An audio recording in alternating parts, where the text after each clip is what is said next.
and welcome to Should I Read Blank with Jess, who has read Blank, and my co-host today, Twinkle, my foster cat.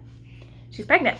So today we're going to be talking about the Dorothy Must Die series by Danielle Paige, and whether or not I think it's worth the read. My rating system is going to be couches because I like to be comfy. So we'll be rating things from 1 to 10 on a couch scale. So without further ado, what is Dorothy Must Die about? It is a modern retelling of The Wizard of Oz, taking place, I believe, in 2017 when it was written. There's a girl named Amy Gum. She lives in Kansas. Big shocker there. Her mom kind of sucks, and she has a bully at school, and she's just kind of looking for an escape. And then, drum roll, a tornado comes. And you'll never guess where she ends up. She does indeed end up in the wonderful world of Oz, except for it's not so wonderful, actually. An evil tyrant has taken over. They're killing munchkins and harvesting their magic because somebody, spoiler alert, it's Dorothy, wants all the power.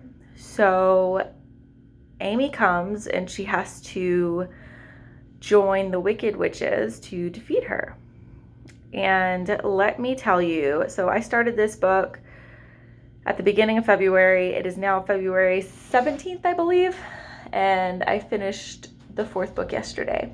There are prequels, 3 of them, that my library doesn't have, so I haven't read them, but I would read them.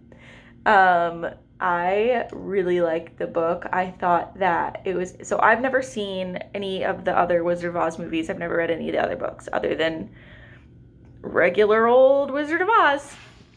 So in the later books, when they start talking about things that were in the Return to Oz and all of those movies, and Ozma and Hippopotamus or whatever his name is, those people are all there. Mombi's there.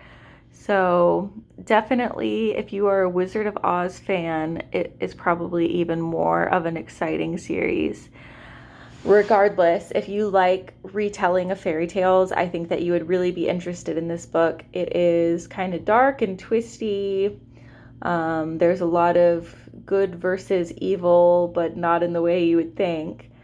And you get to find out if Amy Gum ever defeats Dorothy, and does she go home to Kansas? How's her mom?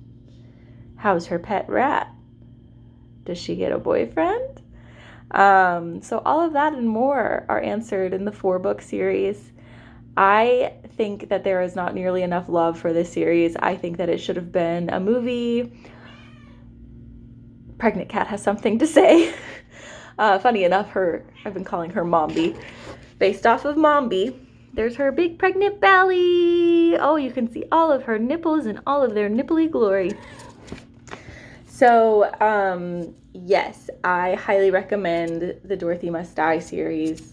And I think that if for some reason somebody who is important sees this video, it should definitely be made a movie. She says no. Mama, come here. So on that note, we'll get right into our rating scale. 1 to 10 couches. I would give it 10 couches. It was everything that I could have hoped for. I didn't feel disappointed. I did feel a little disappointed that it was over. I feel like the 4th book did leave room for a 5th book, and there was never a 5th book made. But at the same time, it wasn't like a huge cliffhanger. Like, all the ends were tied up, but there was an opening for new ends to be opened. However, it wasn't enough to make me feel disappointed by the book series, and it made me cry, as all good books should. So I definitely recommend giving this one a read. I don't know if I ever said how many couches I gave it, but I did give it 10 couches. And I would love to read Danielle Paige's new series, Ravens, that just came out. It's already trending. And I would like to read her other one, Mara. I looked for it at my library today, though, of course, and they didn't have it, even though they said they did. But they didn't. So I will be keeping an eye out for that. The next book we're going to be talking about is going to be You by Caroline Kepnes, the show, the myth, the legend. I've never read the book, so I have it, and we'll be discussing whether or not you should read it based on the fact that I have read it. So that is all for today, and I hope to see you again soon.